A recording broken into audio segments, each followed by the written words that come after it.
Sí, probando. Listo. Acompáñenme a Hebreos 1, 1 y 2. Estamos en el tema 7 para nosotros, aunque en la confesión de fe ya perdimos la sincronía porque hemos partido varios temas en dos. En la confesión de fe es el capítulo 4, nosotros estamos en el tema 7. Ya eso es indiferente, no tiene ningún inconveniente esto. Estamos en el tema 7 de nuestro estudio de la confesión de fe bautista de 1689. Una confesión de fe, ya lo vimos, es un documento que sistematiza las doctrinas más importantes de la Biblia con el fin de que podamos aprenderlas prácticamente, de que las podamos aprender y memorizar y poder estar repasando una y otra vez. La cual a nosotros nos apegamos, se escribió en 1689, por eso lleva ese nombre, es escrita por pastores bautistas en Inglaterra, en Londres. Ya estamos en el cuarto capítulo, séptimo tema para nosotros. Dice la Biblia en Hebreos 1, 1 y 2. Dios, habiendo hablado muchas veces y de muchas maneras en otro tiempo a los padres por los profetas, en estos últimos días nos ha hablado por el Hijo, a quien constituyó heredero de todo, y esa es la parte que nos interesa, y por quien asimismo hizo el universo. Por medio del Hijo, por medio de Jesucristo, el universo se realizó. Ahorita vamos a entrar en detalle. Cierre sus ojos, vamos a orar. No se distraiga, olvídese de todo lo que está aconteciendo para concentrarse en la palabra. Y ruéguele humildemente al Espíritu Santo, junto conmigo, te decimos, Señor, todos en este local, en esta congregación, que por favor traigas esta palabra de nuestras mentes a nuestro corazón, Señor, que renueves nuestra mente con esta enseñanza, que transformes nuestro entendimiento y que demos fruto, que demos madurez, que vivamos en santidad, que reflejemos a Cristo, en pocas palabras, es nuestro ruego y nuestra súplica. Te lo rogamos hoy y siempre en el nombre de aquel que venció en la cruz del Calvario y por cuyos méritos podemos estar aquí, que es Cristo Jesús. Amén, Dios. Estamos en el cuarto capítulo, séptimo tema, ya da igual, acerca de la confesión de fe. ¿Qué habla la confesión de fe en el cuarto capítulo, en el cuarto tema? Habla acerca de la creación. Vamos a entrar en materia ya entonces. La clase pasada vimos el decreto específico, la antepasada el decreto general, ya entendimos qué es el decreto, Dios tiene todo de antemano, desde antes de que el universo existiera, decretado, etcétera. Ahora vamos aquí ya al tiempo. Ya entendimos que antes de que todo fuera creado, Dios ya tenía un plan y se va a llevar a cabo. Ahora vamos a ver cómo crea, qué es lo que crea a partir del tiempo en el tema de la creación. La confesión dice así, como cada semana, lo leo y lo vamos desglosando.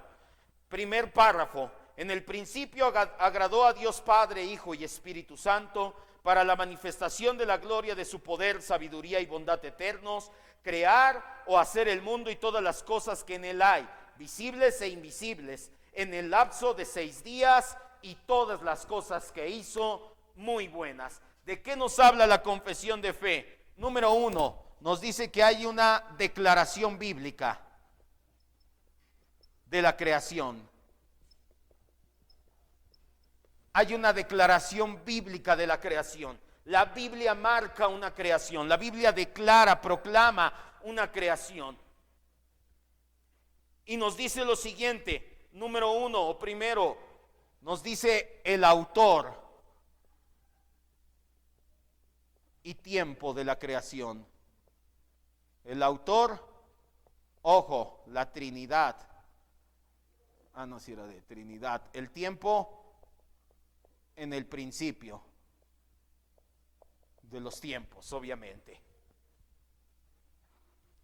Entonces, la confesión de fe nos dice que en el principio de los tiempos, la semana pasada y antepasada vimos antes de que el tiempo fuera creado, antes de que existiera cualquier cosa, Dios declaró, Dios decretó lo que habría de pasar. Ahora ya nos marca un tiempo, el autor y el tiempo de la creación. ¿Quién es el autor? La Santísima Trinidad. ¿En dónde se creó? En el tiempo. A partir de que Dios crea, valga la redundancia, su creación, empieza el tiempo. Vamos con las citas. Hebreo 1, 2, ya lo leímos. Vamos a Juan 1, 2 y 3, vamos todos ahí. Leo, qué bueno que estás aquí enfrente. Génesis 1, 2. Mi hermano Job 26, 13. Mi hermano Se me fue tu nombre. Gonzalo. Job 26:13. Es que ya es la edad, ya se me va. Ya luego se me olvida hasta cómo me llamo yo. Y Ángel, qué bueno que viniste. Job 33:4. Vamos todos entonces. Ya leímos Hebreos 1:2. La parte final dice: el Hijo Jesucristo, por quien constituyó o por quien hizo todo el universo. Aquí nos habla el escritor de Hebreos que la segunda persona de la Trinidad, el Verbo, el Hijo de Dios, nuestro Señor Jesucristo, estuvo involucrado en la creación. Juan 1:2 y 3. ¿Ya lo tenemos? Dice así Juan 1:2 y 3. Este era en el principio con Dios. Todas las cosas por Él, nuevamente hablando del Verbo, fueron hechas. Sin Él nada de lo que ha sido hecho fue hecho. Nuevamente, ahora Juan nos corrobora que el Verbo, que nuestro Señor Jesucristo es el creador de todo lo que hay. Génesis 1:2.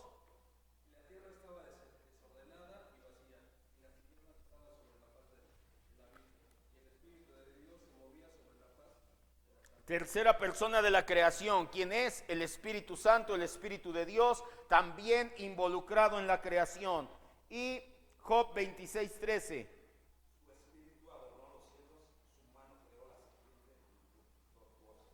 Así es, su espíritu, el Espíritu de Dios adornó los cielos. Y Job 33:4.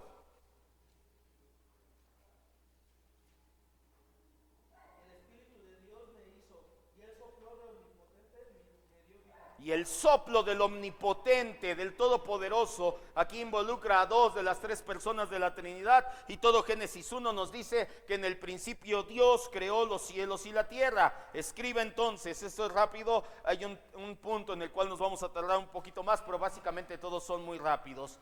La obra de la creación es trinitaria. Padre, Hijo y Espíritu Santo participaron activamente en ella.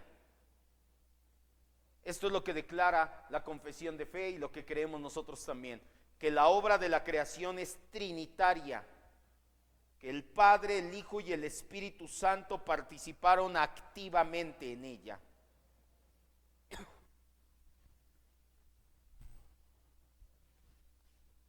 La confesión también nos dice cuál es el propósito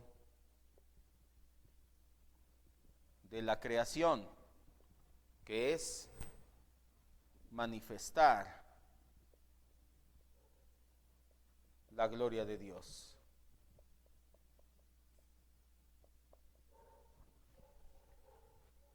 Nuevamente vamos a varias citas. En el mismo orden que se las fui dando: Romanos 1:20 sería Leo, Jeremías 10:12 sería Gonzalo, Salmo 104:24 sería Ángel, sí, ¿verdad? Y después me faltan citas: Blanca, Salmo 33:5 y 6.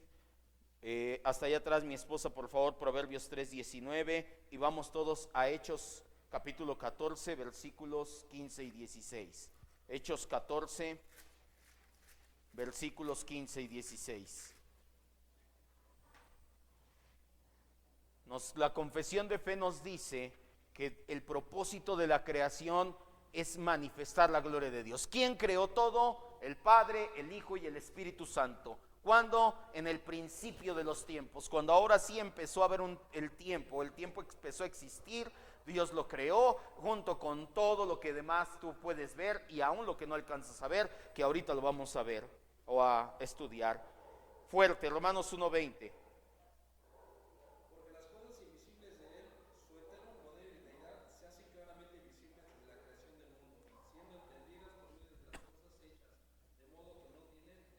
Así es, dice: su eterno poder, su majestad se hace visible por medio de la creación. Tú no puedes ver a Dios y sobrevivir. Moisés no tuvo el privilegio de ver a Dios.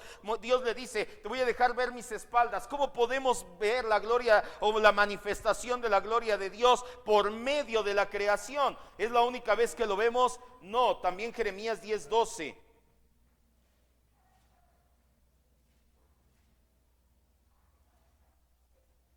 No te preocupes.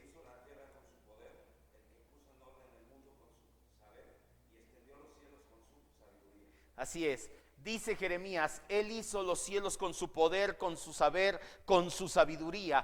¿A qué se refiere y cómo lo notamos? En el movimiento de los planetas, en el movimiento subatómico, en tantas situaciones. Por ahí creo que sí le mandé un video del ajuste fino del universo. Cuántas situaciones tan específicas nos dejan ver que esto tiene un creador, que Dios puso de su sabiduría en esta creación. Salmo 104, 24. Salmo 33, 5 y 6.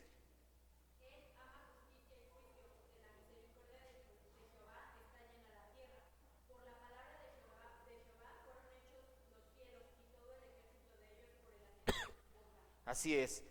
Proverbios 3, 19.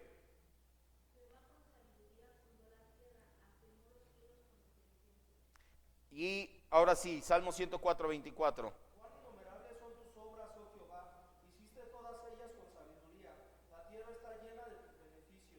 Y vamos todos a Hechos 14, versículos 15 y 16, que dice: y diciendo, varones, ¿por qué hacen esto? Nosotros también somos hombres semejantes a ustedes, que les anunciamos de estas vanidades, se conviertan al Dios vivo, que hizo el cielo, la tierra, el mar y todo lo que en él hay.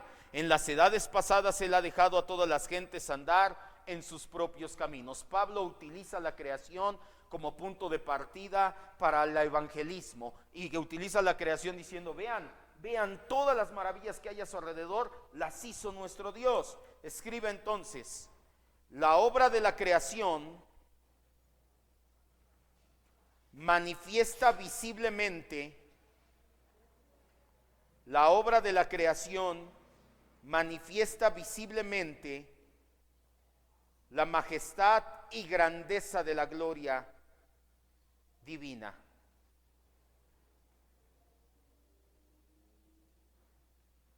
La obra de la creación manifiesta visiblemente la majestad y grandeza de la gloria divina. Vaya, tuvo un propósito la creación, no a Dios se le ocurrió nada más, estoy aburrido, ¿qué haré? Dios tenía un propósito bien definido cuando creó los cielos y la tierra. ¿Cuál era ese propósito? Manifestar visiblemente, de manera que pudiéramos ver todos en el universo, pudiéramos percatarnos cómo es su grandeza, su majestad, su gloria divina. Tú no puedes entender cuán inteligente, cuán sabio, cuán perfecto es Dios, pero te das una idea cuando ves que todo está finamente ajustado, como el mejor ingeniero, el mejor arquitecto del mundo o el mejor conjunto de ellos no podría hacerlo. Nuestro cuerpo, cualquier animal, cualquier ciclo ecológico, cualquier situación en el universo, tú te das cuenta que ahí Dios manifestó su gloria de manera visible. Número 3 o inciso C. También la confesión nos habla de la extensión de la creación.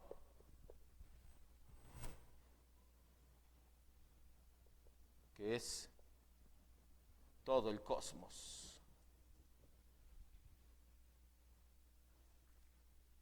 Y tú pensarías, pues es obvio, hay que recalcarlo, porque si no de repente por ahí no va a faltar el que diga, esto de aquí lo hice yo, o esto de acá lo hizo otro Dios, el deimurgo, que Dios creó otro Dios y ese Dios creó todo, pero entonces el Dios original no es creador de todo y da. Vamos a quitarnos de todas esas filosofías huecas, pensaron los pastores en 1689 y dijeron, vamos a dejar bien clara cuál es la extensión de la creación.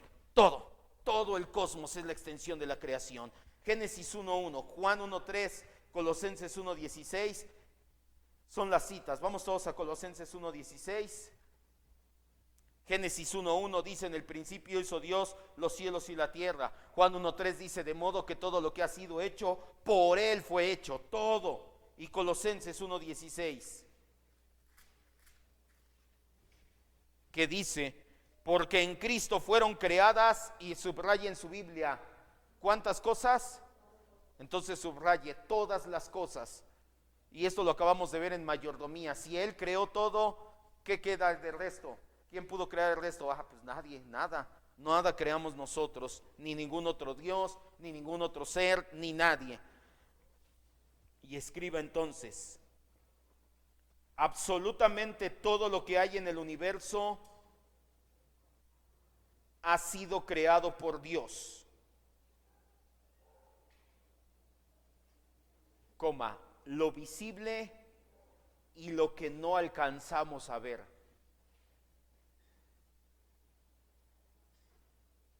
Absolutamente todo lo que hay en el universo ha sido creado por Dios, lo visible y lo que no alcanzamos a ver. ¿Qué cosas no alcanzamos a ver? En primero, lo espiritual.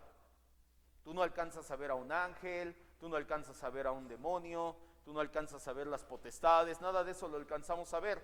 ¿Eso los creó el Deimurgo, el Dios que se reveló? Que no. ¿Quién lo creó? Dios. Y también aplica para aquellos que son un poquito más técnicos y dicen, las partículas subatómicas no las alcanzas a ver, los quarks no los alcanzas a ver, ¿a poco el viento lo alcanzas a ver? No, también lo que no alcanzas a ver tus ojitos, también eso lo creó el Señor, ¿sale? Entonces no queda nada que no haya creado nuestro Dios. Siguiente inciso, y aquí es donde nos vamos a tardar un poquito. Duración de la obra de la creación, 6 días literales. Génesis 2 del 1 al 3, y después vamos a leerlos todos. Génesis 2 del 1 al 3 son 2 citas y con esas nos basta. Y después vamos todos a Éxodo 20 del 8 al 10.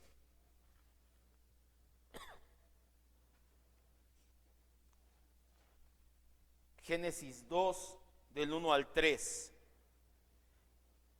Fueron acabados los cielos y la tierra y todo el ejército de ellos. Y acabó Dios en el séptimo día la obra que hizo, y reposó en el séptimo día de toda la obra que hizo, y bendijo Dios el séptimo día y lo santificó, porque en él reposó de toda la obra que había hecho en la creación. ¿Cuántos días había estado trabajando en la creación? 6. ¿Y en qué día reposó? En el séptimo. Éxodo 20 del 8 al 11. Éxodo 20 del 8 al 11.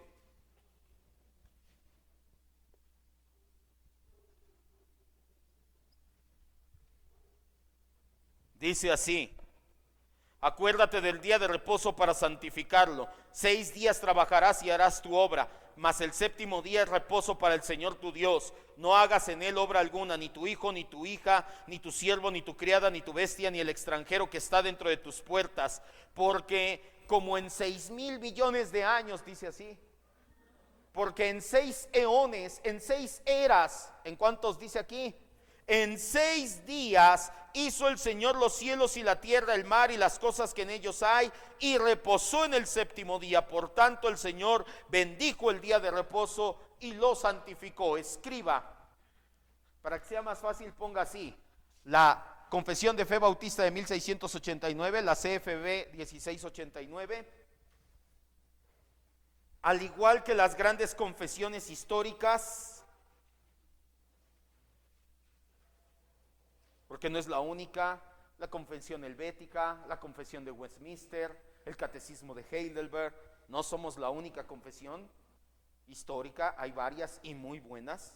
La Confesión de Fe Bautista del 89, al igual que las grandes confesiones históricas, basadas en la Biblia,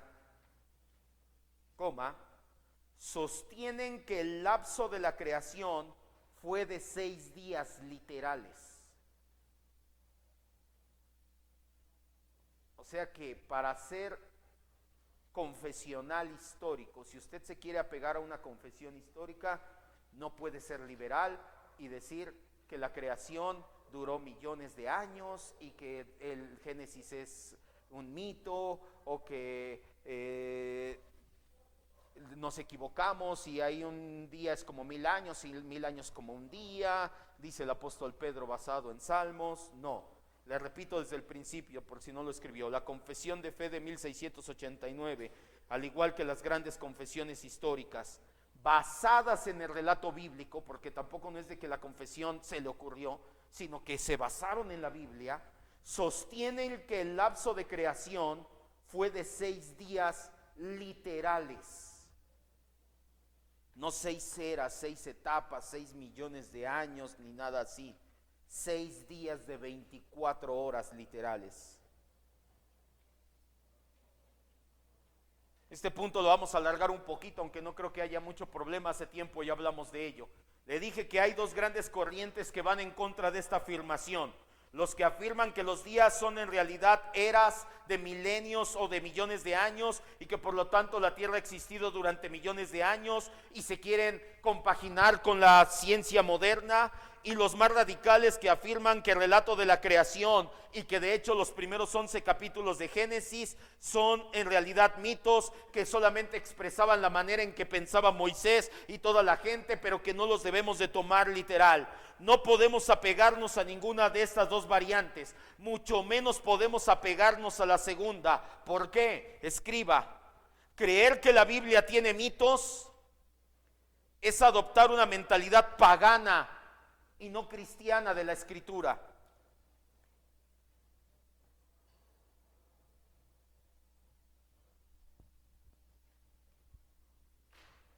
Creer que la Biblia tiene mitos es adoptar una mentalidad pagana y no cristiana de la Escritura.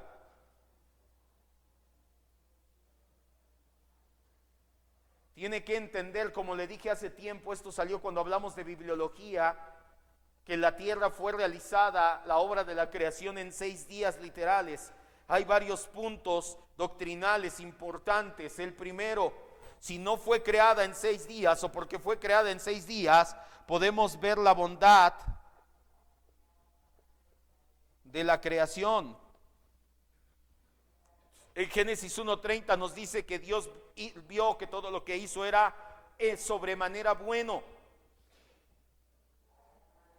Era un mundo donde había abundancia, belleza.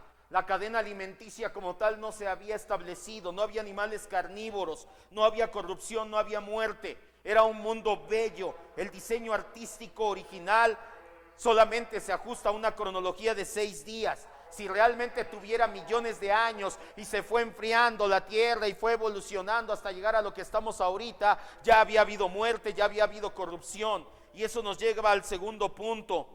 El pecado de Adán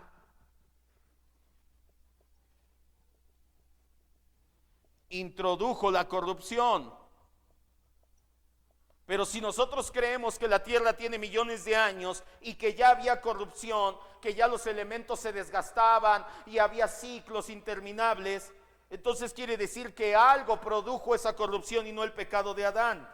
De hecho lo vimos en Cosmovisión, recuerda, apenas lo vimos el día domingo, que la creación no había estado en esa condición originalmente. El tercer punto, Jesús, Pedro, Pablo, Juan, Lucas citan literalmente Génesis del 1 al 11. También podemos incluir a Moisés, a Nehemías, a muchos, pero bueno, vámonos al Nuevo Testamento para los más liberales. Número 4, el siguiente punto, el día de reposo.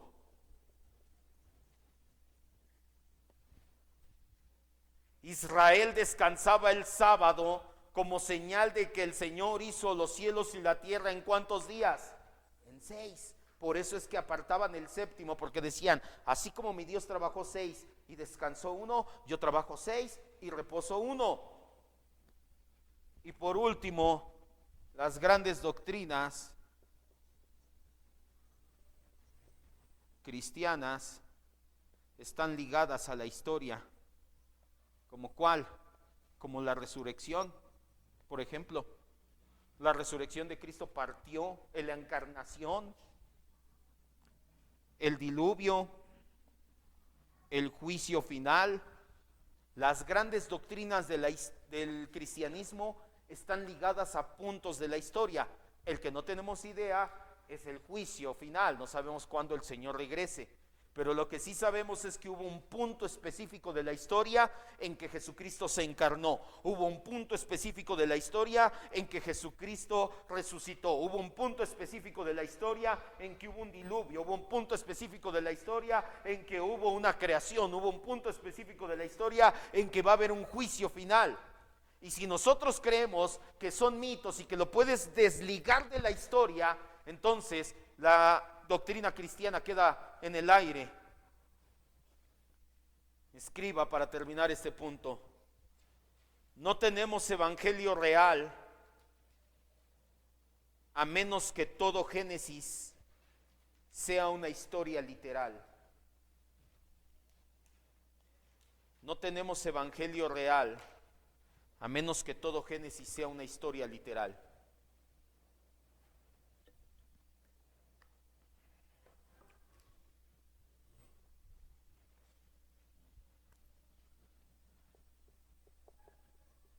Y por último, en este punto, el resultado de la creación. Todo fue bueno. Punto número 5. Vamos a Génesis 1:31. Ángel, ¿me ayudas con Eclesiastés 7:29? Y Leo, por favor, ¿me ayudas con Romanos 5:12? ¿En cuántos días creó el Señor los cielos y la tierra? 6 días. 6 días, acuérdese de eso. No podemos creer otra cosa. Los grandes teólogos de la historia cristiana, los grandes teólogos reformados, Luis Berkhoff, Martin Lloyd-Jones, Calvino, Lutero, creían en una creación de 6 días literales. Y, por ejemplo, Martin Lloyd-Jones, Luis Berkhoff, sí son contemporáneos nuestros, nacieron en 1800, murieron en 1900 y tantos, porque a lo mejor usted dirá, pero Calvino y Lutero nunca pensaron que la Tierra iba a tener millones de años y los registros fósiles y bla, bla, bla. Tiene razón, tal vez ellos no se encontraron con esa oposición, pero grandes teólogos como Berkhoff y como Lloyd-Jones sí se encontraron con esa oposición, y fueron ellos, de hecho fue Lloyd-Jones quien dijo, no tenemos evangelio real a menos que Génesis sea literal. Entonces tú no puedes creer que verdaderamente el evangelio es real si no crees en los primeros capítulos de Génesis. El resultado de la creación, que todo fue bueno. Génesis 1:31 dice así: y vio Dios que todo lo que había hecho, he aquí era bueno, ¿en qué? En gran manera. Eclesiastés 7:29.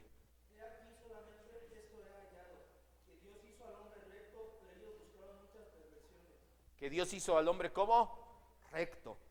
Romanos 5:12.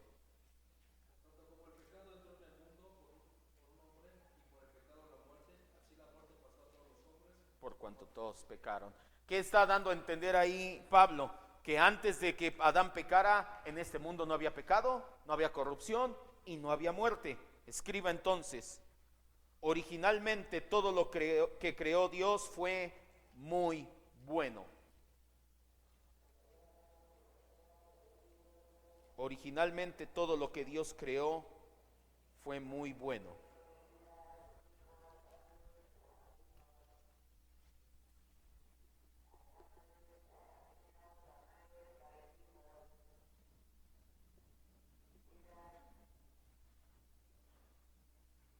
Pero no es lo único que nos habla la confesión de fe. La confesión de fe también nos habla de la corona de la creación.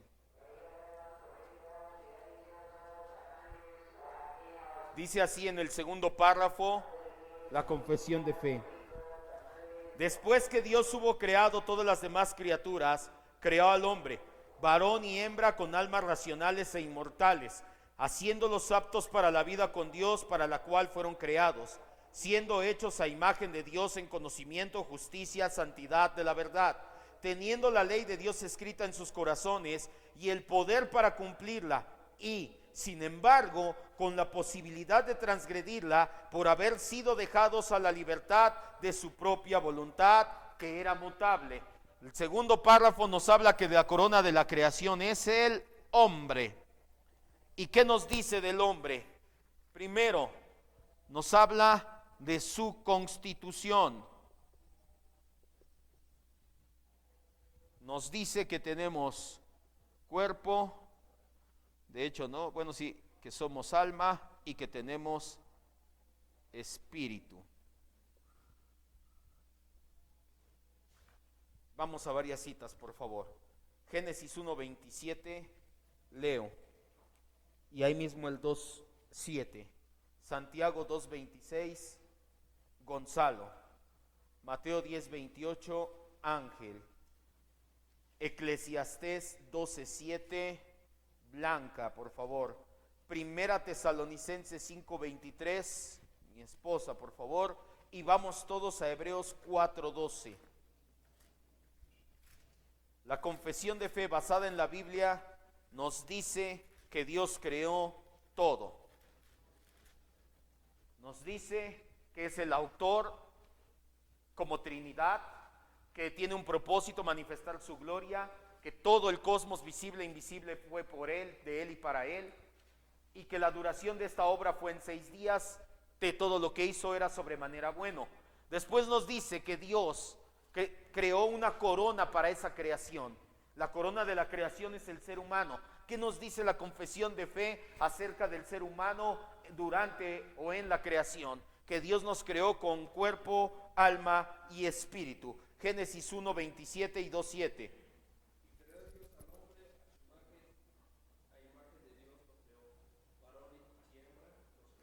Y el 2:7.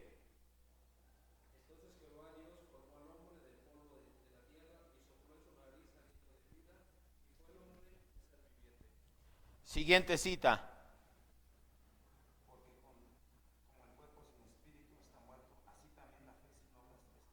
El cuerpo sin espíritu está muerto. Y siguiente cita.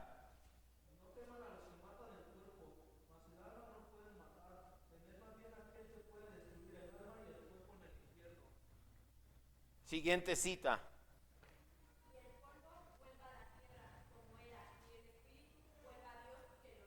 Siguiente cita.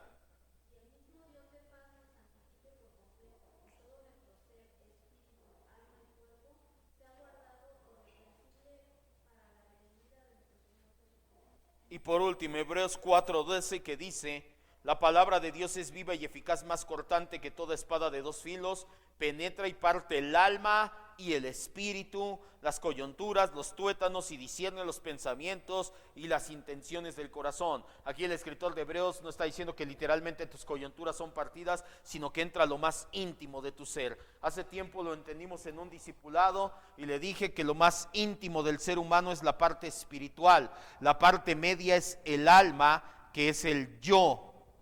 Y la parte exterior, la que tiene contacto con el mundo, es el cuerpo. Son en círculos concéntricos. Las citas nos indican que el hombre consta de 3 partes. Somos tripartitos o una tricotomía, para ser más exacto la palabra es tricotomía: espíritu, alma y cuerpo. El espíritu es nuestra parte más íntima, más interna, más profunda de nuestro ser. El espíritu es con el cual somos conscientes de Dios y es con el cual tenemos contacto con Dios. Romanos 1:9. No vaya, pero Juan 1:24 dice, 4:24 dice: Dios es espíritu y los que le adoran, ¿cómo le deben de adorar? ¿En qué? En espíritu. Tu parte más íntima, el espíritu, es el que se conecta con Dios. Por eso es que si no has nacido de nuevo, si no has regenerado tu espíritu, si tu espíritu está inactivo, está muerto, tu espíritu está separado de Dios, por eso es que no puedes, no quieres adorar a Dios. Pero en el momento en que Dios toca esa parte más íntima de ti, te hace nacer de nuevo. ¿Cómo? ¿Naturalmente o espiritualmente? Espiritualmente. Ahora sí quieres saber de Dios, conocer a Dios, conectarte con Dios. Y por eso Jesús dice: los que le adoran, ¿en qué? En espíritu y en verdad deben de adorarle. Y Romanos 1:9 nos dice: porque testigo me es Dios, a quien sirvo como en mi espíritu. La parte más íntima de mí, dice el apóstol Pablo, sirve a Dios, es la que tiene contacto, la que tiene entendimiento de que Él es. Por eso es que aquellos que no son espirituales, que no han nacido de nuevo, no quieren saber, no pueden saber nada de Dios. El alma es nuestra esencia, el alma es el yo.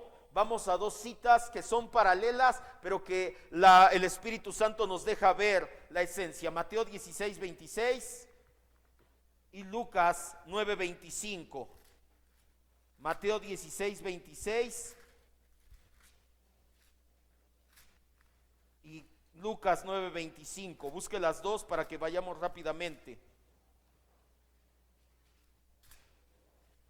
El alma es el yo, es el intermediario entre el espíritu y el cuerpo.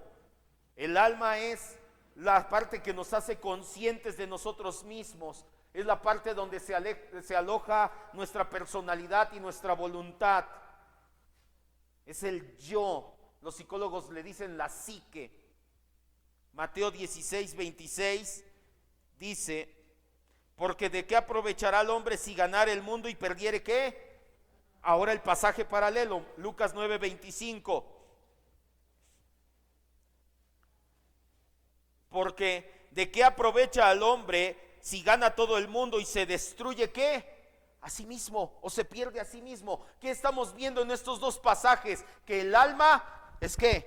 El yo, el mí mismo. Dice, si se destruye a sí mismo, si destruye su alma. Son pasajes paralelos. Entonces, el yo mismo, mi conciencia, mi yo, es ¿qué? Mi alma. Y por último, el cuerpo, que es la parte exterior con la cual somos conscientes del mundo y tenemos contacto con el mundo material. Escriba: los seres humanos somos almas que tenemos un espíritu y habitamos en un cuerpo. Usted no es su cuerpo, usted tiene un cuerpo. Por eso es que usted es mayordomo de su cuerpo. Los seres humanos somos almas que tenemos un espíritu y habitamos en un cuerpo. Los seres humanos somos almas que tenemos un espíritu y habitamos en un cuerpo.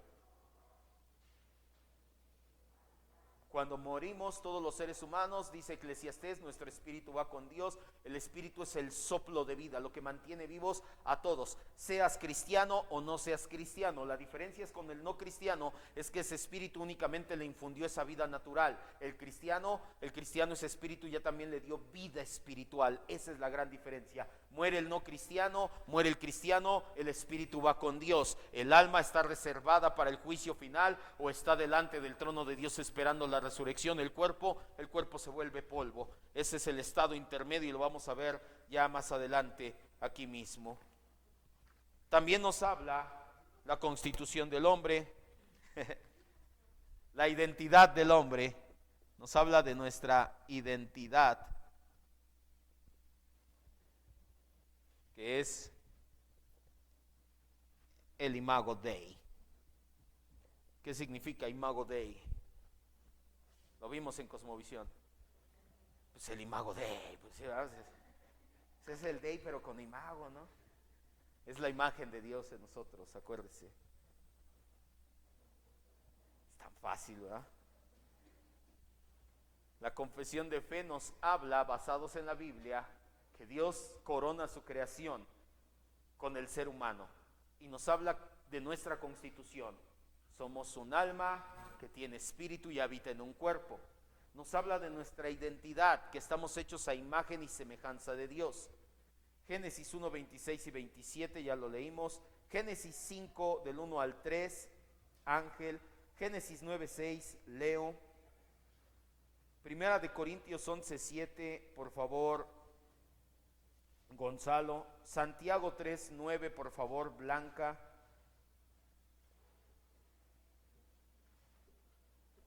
Con esas nada más. Génesis 1, 26 y 27 dice: varón y hembra los creó, a imagen y semejanza de Dios los creó. Génesis 5 del 1 al 3, ¿qué dice? Este es el libro de las generaciones de Adán.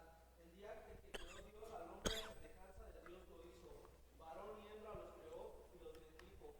Y llamó el nombre de ellos Adán el día que fueron creados. Y vivió Adán 130 años y engendró un hijo a su semejanza conforme a su imagen y llamó su nombre Set. Exacto, dice primero Moisés que Dios creó a Adán a su imagen y semejanza, y los descendientes de Adán ahora nacimos con la imagen y semejanza de Adán, pero en el camino no se perdió, y ahorita lo vamos a ver, esa semejanza y esa imagen. Génesis 9:6.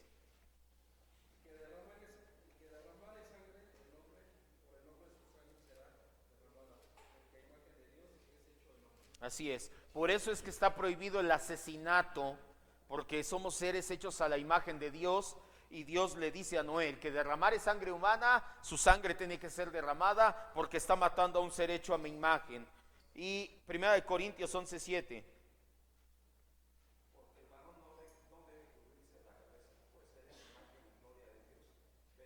Hasta ahí nada más. El varón es imagen y gloria de Dios. Santiago 3:9.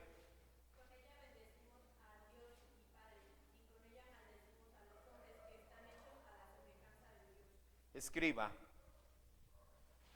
de toda la vasta creación, solamente el hombre es portador de la imagen divina. De toda la vasta creación, solamente el hombre es portador de la imagen divina.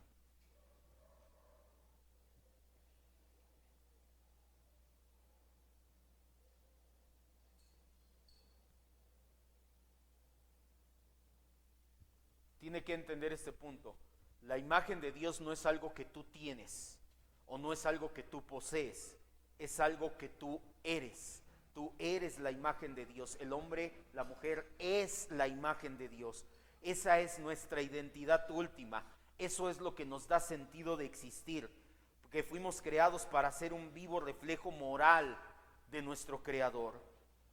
La caída en pecado dañó la imagen, pero no la borró por completo de nosotros. 1 Corintios 11:7, el apóstol Pablo lo leyó mi hermano Gonzalo escribiéndole a la iglesia, y dice: el varón es la imagen y gloria de Dios. Y Santiago 3:9 lo leyó mi hermana Blanca, dice que con la lengua bendices a Dios y maldices a los hombres que están hechos a semejanza de ¿quién?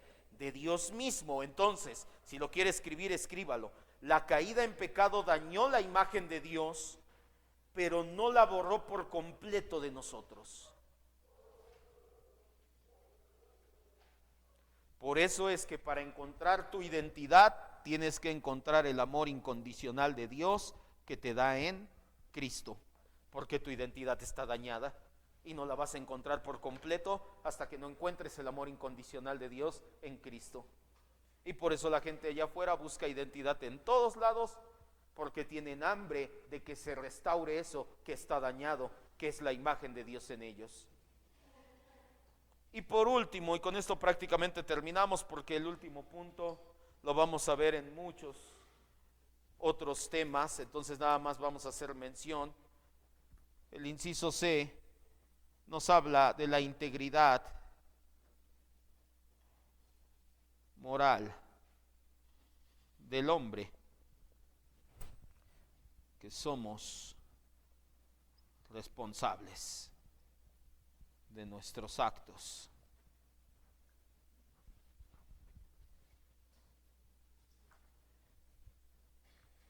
Todo esto dice en los pequeños párrafos que vamos leyendo, todo eso es lo que dice. Yo lo empiezas a extender como si hicieras zoom con la tablet, con el celular, zoom, y es todo lo que va haciendo, vas viendo más y más y más.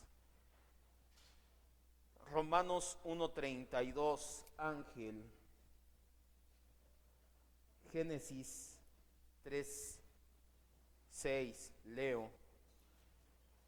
Eclesiastés 7:29, Gonzalo. Y vamos todos a Romanos 5:12.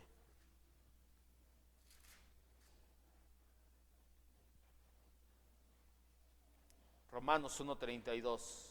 Quienes habiendo entendido el juicio de Dios, que los que practican tales cosas son dignos de muerte, no solo las hacen, sino que también se complacen con los que las practican. Así es, hablando acerca del hombre no regenerado que se complace en el pecado, pero que va a ser llevado a juicio. Génesis 3:6. Y vio la mujer que el árbol era bueno para comer, y que era agradable a los ojos, y el árbol codiciable para alcanzar la sabiduría, tomó de su fruto y comió, y dio también a su marido, el cual comió, así como ella. Esto fue lo que provocó esa caída. Eclesiastés 7:29. He aquí solamente esto he hallado, que Dios hizo al hombre recto, pero ellos buscaron muchas perversiones. Y Romanos 5:12, que dice: Por tanto, como el pecado entró en el mundo por un hombre y por el pecado la muerte, así la muerte pasó a los hombres por cuanto todos pecaron. ¿Qué nos dice aquí la confesión de fe con la integridad moral del hombre? Parte de la imagen y semejanza divina puesta en el hombre son la integridad con la que fue creado y la libertad de elegir, hablando de Adán y Eva y de todos los demás.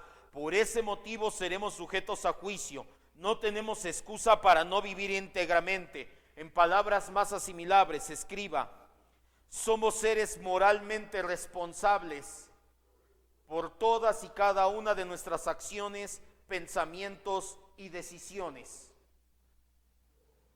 Pastor, pero usted dijo la semana pasada que todo está predestinado, y lo sostengo porque lo sostiene la Biblia, pero al mismo tiempo Dios nos creó con integridad moral.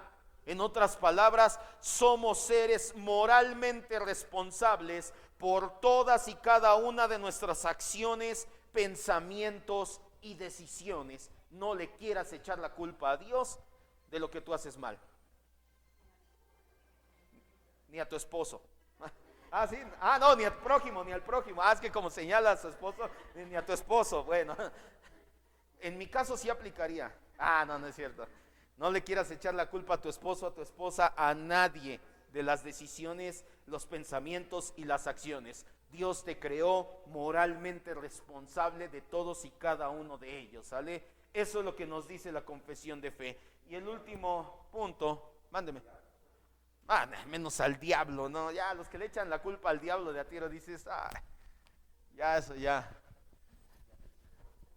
No, pero qué bueno que exacto, por si alguien ni Dios tiene la culpa al predestinarlo, ni tu prójimo tiene la culpa, ni el diablo tiene la culpa. ¿Quién es el único responsable? Cada uno mismo. Y el último punto es el número 3, este iría ahí abajo, el clímax de la creación.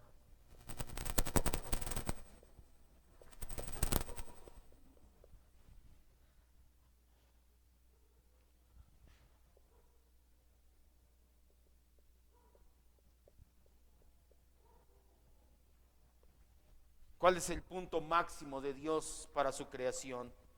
Dice así la confesión de fe: además de la ley escrita en los corazones, recibieron un mandato de no comer del árbol del conocimiento del bien y del mal, y mientras lo guardaron, fueron felices en su comunión con Dios y tuvieron dominio de todas las criaturas.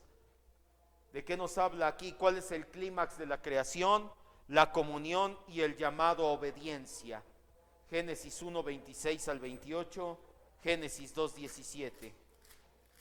Más adelante, cuando hablemos del pecado, de la caída, del libre albedrío, porque viene un apartado del libre albedrío, vaya, del concepto no bíblico, porque no es bíblico, pero el concepto correcto del libre albedrío, nos aclara bien lo que es libre albedrío, lo que nosotros conocemos como la capacidad de tomar decisiones y nada más. Entonces poco a poco vamos a ir viendo ahí todo esto, cuando hablemos de la comunión, de la justificación, etcétera, ahí vamos a ver, porque el plan de Dios no ha cambiado, acuérdese de eso, el decreto de Dios es eterno, es por siempre y para siempre. El decreto de Dios es que tengamos comunión y que seamos obedientes a Él. El plan no cambió, únicamente. ¿Y entonces qué pasó en el Edén? En el Edén nos dio una probadita de lo que iba a ser ese plan. Después llega Cristo y ahora sí lleva a su punto máximo ese plan, porque nosotros tenemos comunión y obediencia con Cristo, con Dios por medio de Cristo, ¿sí o no? A veces no, amén, no, sí, usted está llamado a tener comunión y a obedecer a Dios por medio de Cristo. En el huerto del Edén era un tipo nada más, el árbol de la vida representaba a Cristo y era solamente una sombra, pero ya miles de años después, ahora en Cristo, el clímax sigue intacto. La comunión y la obediencia es el clímax de la creación.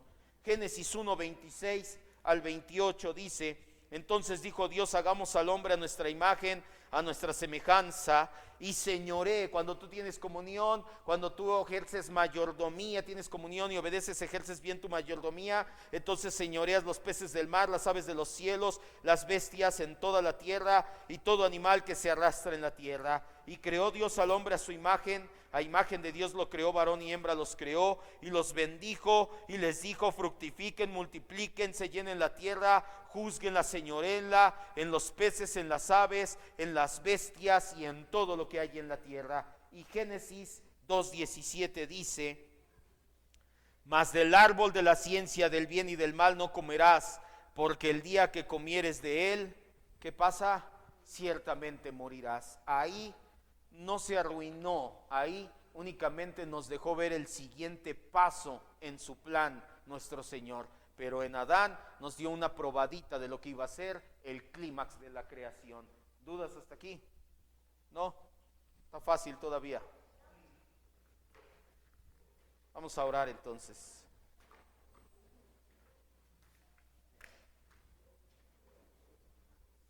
Dos puntos sobresalen en nuestra enseñanza del día de hoy. El primero, acuérdese, la creación fue literalmente en 6 días. ¿Cómo compaginar eso con la ciencia? Aún no lo sabemos, aún no se puede, tal vez nunca se podrá. No lo sé, pero yo prefiero creerle a mi Dios en la palabra. No es que me suicide intelectualmente, no es de que seamos borregos o seamos ciegos. Simple y sencillamente hay cosas que todavía no se pueden compaginar. La ciencia no ha avanzado tanto en muchos aspectos.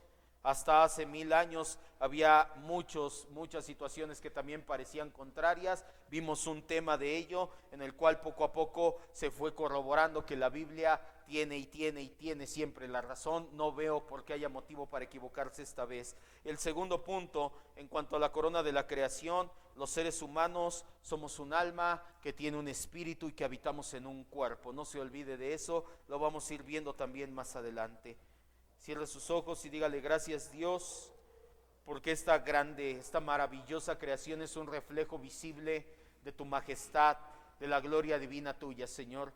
Es un reflejo visible de tu inteligencia, de tu sabiduría, de tu poder, de tu bondad, tantas cosas bonitas y agradables que has hecho para que nosotros las habitemos, las cuidemos, las disfrutemos, Señor.